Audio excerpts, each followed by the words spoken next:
So in this segment, we're going to be talking about this op-ed that I found in The Guardian, which says that even no deal might make more sense than this unstable Brexit agreement. So, that, just to make a couple of points here, there are some disagreements I have with this op-ed. The title is a bit clickbaity, but opinion editions normally are. But yeah, there are reasons why they went with this title, and it's going to become more clear within the article, which is a good article. To be fair, I think it's a genuinely decent article. Good, it's a good piece. Okay. Anyways, before I ramble on any further, so reading from the article, it says, "No deal is better than a bad deal. We were told. We were among those who snorted with derision when Theresa May kept saying it. Yet perhaps we were too hasty. Perhaps May indeed had a point, but not the one she intended to make." So this is talking about the instability that Boris Johnson's Brexit deal has caused. So in our repeated analysis of no deal, we pointed out that even a relatively thin trade deal, such as the one that was eventually agreed, will be less economically damaging than no deal, which is an obvious point to make because despite the fact that there are non-tariff barriers to the Brexit deal, there are still no tariffs as long as you're within rules of origins and stuff like that. So as long as you haven't violated those rules, generally you should be fine. And so tariffs, can range from a couple of percentage points to, I think some products are 40, maybe 50%. So half the product's value will have to be paid as a tariff as well on top of the actual product, which is kind of crazy when you think about it. Going back, so economic damage, the no deal, that was and is very clear from the economics. It was in the context that we were skeptical about the notion of no deal being better than a bad deal. So obviously the economics are on the side of getting a deal, but there are other reasons as to why no deal could have been a better option in some respects. Obviously, worse is a loaded term. Brexit was judged by different people according to different criteria, whilst some people prioritise economic issues, which I think most people generally do. Others focus more on the political objectives, such as control. So, people talked about controlling borders and all this stuff, and obviously the impact that the Boris Johnson's withdrawal agreement had on Northern Ireland as well, separating them from, more trade-wise from mainland Great Britain, which has caused a massive problem within Northern Ireland and may lead to more troubles.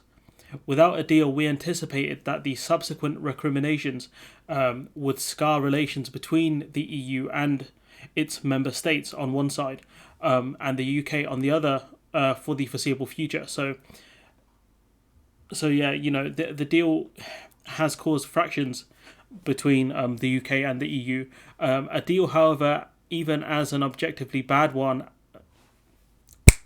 So, a deal, however, even an objectively bad one, which Boris Johnson's deal is, from the economic perspective, would, we argued, in itself generate goodwill. So this is a step in the right direction for Britain to do this, to show that we are willing to cooperate with the EU when it comes to trade. A show of goodwill. All going well, it could serve as a platform that could be improved and supplemented with further agreements. That's something that the TCA, I think the TCA, has, clauses that do allow, renegotiations and further cooperation between the EU and the UK. And that's something the TCA has. But in order to use those clauses, you need both sides to work together to agree to things. That's how it looks like, anyways. Talk about specifics here on everything from mutual recognition of regulatory standards to security cooperation. We've lost access to EU databases. If we adhered to the deal and started working more closely with Europe, we could have worked on security, which would help the British government more so over the EU, because they have a far bigger database when it comes to criminals and evidence, etc. So that judgment now looks widely optimistic. The immediate impact has been the opposite, in terms of goodwill. True, the trade and cooperation agreement has spared traders on each side of the UK-EU border the need, under most circumstances, to confront tariffs. For the most part, there are no tariffs. However, it has caused significant disruption with the UK government, where the UK government has been happy to blame the EU rather than its own choices. When it comes to Northern Ireland, we blame the EU for all of the checks that we are doing within the Irish Sea when this was a decision that we made. We blame the EU for checks, checks on fish and poultry, and the delays it's causing at the Dover-Calais crossing when these are decisions that we made. So how can you be mad at someone else for the decisions that we made? It doesn't make sense. While recent data on the UK-EU trade should be treated with a degree of caution, because of COVID, etc., that is not to say that the kind of precipitous fall in trade between the UK and the EU should be viewed simply as a one-off or explicably purely in terms of factors other than Brexit. So again, they're talking about COVID here, where if you talk about the first 2 months of the year, people are going to say that it's because of COVID the numbers have fallen, when with certain other countries it has not dropped off as much as it has trade has between the UK and the EU. That's fairly obvious, and people who deny that are very stupid and haven't actually looked at the numbers. When it comes to certain things like salmon, I think trade has fallen by like 90%. So unless all the people are eating the salmon in the UK and not exporting it, it's fairly obvious what's going on here. Fish exporters have struggled to export fish. Why? Because of Brexit. It's not very hard. There are in fact reasons to suspect that these frictions will only increase as the UK government finally gets around to instituting the checks the TCA implies on our side of the border. We haven't actually done that yet. We haven't actually done border checks, rules of origins checks, animal checks, and they're called SPS checks. Those are the ones we haven't actually started doing yet. Because we don't have the facilities for that. That's why we haven't done it. We don't have the staff, the customs officers, the customs agents, or the border facilities, the infrastructure to do it, or the veterinarians. And as bilaterally agreed easements on trade with Northern Ireland are lifted, small wonder that the political incentives are to push back against the deal, while its own authors are keen to disavow it. Ministers that are clearly forgetting that they helped to write the deal and voted on it are the ones saying the Northern Ireland Protocol is the issue, when Gove sits on the joint committee. I think it's Frost now who's the Iceman who sits on the committee, the joint committee with the EU on Northern Ireland. But these people aren't really talking about the fact that they helped to create this situation and voted in support of the situation, if that makes sense. So they're not mentioning that bit. I wonder why, but they are talking about the problems with the Northern Ireland Protocol. But instead of seeking the sort of fixes and add-ons the TCA could address at least some of these issues, the deal already appears to be coming apart at the seams. And so, because of the fact that the deal was meant to be a show of goodwill, and that the UK aren't showing goodwill when it comes to aspects of the deal, why would the EU use the add-ons that are there to help improve trade and cooperation between the EU and the UK? They're not going to want to do that. If a customer keeps messing you around when it comes to buying stuff, are you going to want to deal with them? No. So that's the thing that the UK are doing. We're just messing the EU around. Most obviously, the Northern Ireland Protocol speaks to perhaps its most problematic aspect. The UK government signed up to something that it seems to have no desire to implement. The UK government is constantly pushing back against the Northern Ireland Protocol, and it is always making unilateral changes to it to allow the extensions of grace periods, which isn't allowed, to the point where even the Americans are like, what's going on over there? The UK are acting a bit suspicious. The EU, for its part, seems determined to avoid concessions that would facilitate that implementation. And here's the point that I have, a disagreement with the author, with the authors, because this is not on the EU. The EU do not have to offer concessions here. This is the stuff the UK agree to. Making the argument that the EU should give some concessions to help the implementation of the Northern Ireland Protocol is stupid, because if anyone in the British government thought that we needed concessions and extensions from the start, which the EU offered, by the way, we should have taken it. But instead we planned badly, and now we're failing. So this again isn't on the EU here. For the Northern Ireland Protocol struggling, it's down to the UK not hiring enough staff, not agreeing to longer grace periods, and then also not doing the checks that we've agreed to do and making unilateral extensions. Consequently, the UK has already said it intends to unilaterally disapply elements of the protocol, and the EU has responded with legal action. So again, this isn't on the EU, this is on the UK. We've decided to breach the agreement, and the EU are responding with legal action. This isn't a hard one to figure out here. This process could, in principle, end with Brussels suspending its obligations, not only under the TCA, but the withdrawal agreement as well, except for the provisions on citizens' rights. Again, I'm still waiting for the EU to actually announce what the hell they're going to do with regards to the legal action, because for now, it's all talk. Are you going to do sanctions?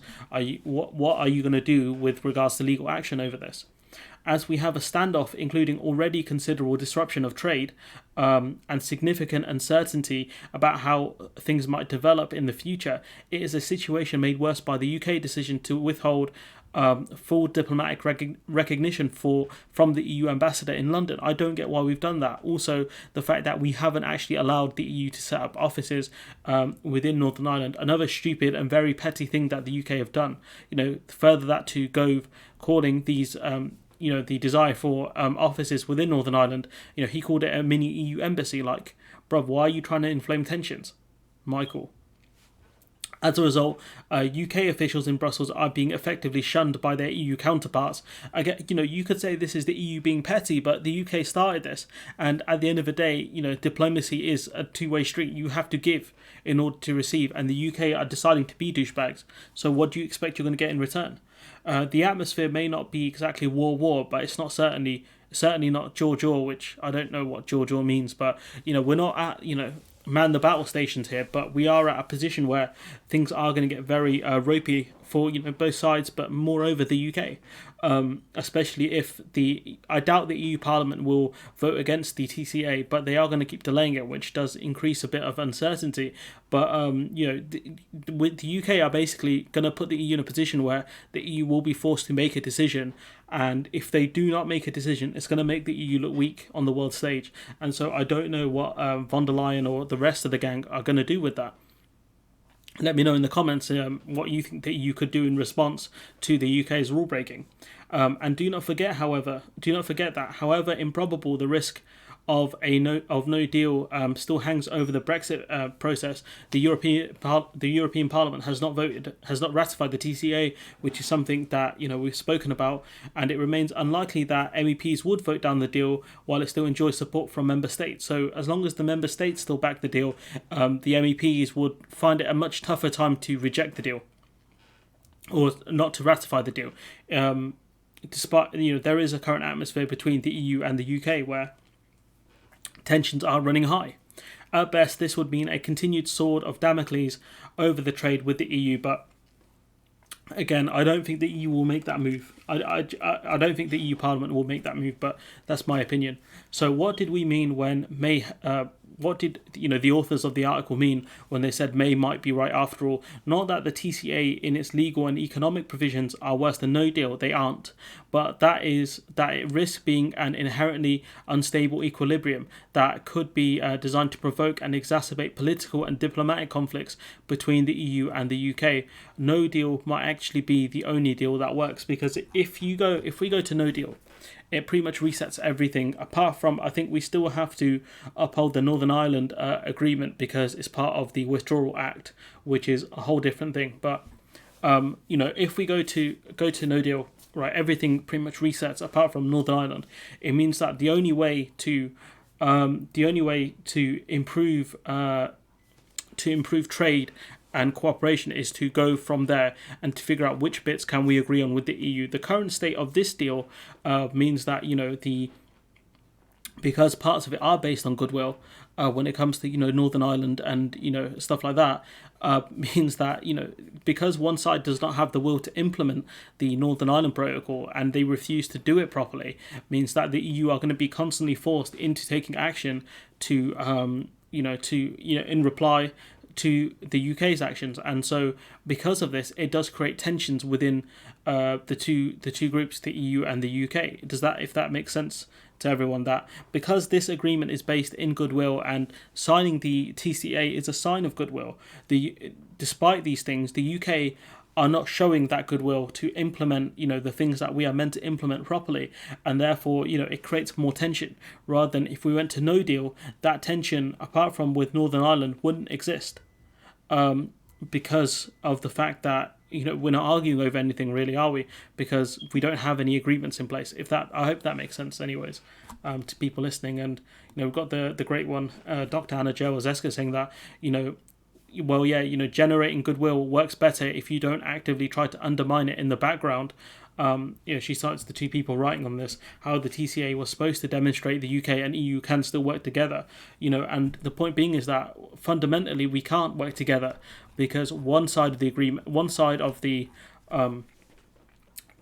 player in the agreement doesn't want to play ball and doesn't want to do the things that they've agreed to do, and they want to, make stupid decisions where we punish the other side or don't implement the checks that we are meant to make. Which side is that? I'll let you guys figure it out if you haven't done so already. But I hope this video makes sense, and it's the key argument is that, look, this agreement was a sign of goodwill. The TCA was a sign of goodwill, okay? And so without this, without actually implementing the deal properly, the checks that we are meant to do properly, it's not a sign of goodwill, it's a sign of bad will, that we are not doing the things that we should be doing. And so what that means is that, this deal is in a constant state of kind of flux because it's not been ratified, and also the fact that if the UK doesn't do what it's meant to do, the add-ons and sort of extras to help the two groups come together will never be implemented. And the UK is in a constant state of potentially facing legal actions such as sanctions, or maybe the EU doesn't ratify the deal or starts putting tariffs on UK products. I don't know the specifics of what the EU can do to retaliate, but the point is they can do that, and that further inflames tensions, because then you've got the UK firing the first shot and then the EU firing back, and that puts the UK in a position where the UK feel like they have to do something stupid, because that's all we do, something stupid. I hope this video makes sense anyways, the points I was trying to make here. Let me know what you think in the comments below. Like, comment, share, subscribe, and hopefully I'll see you in the next one.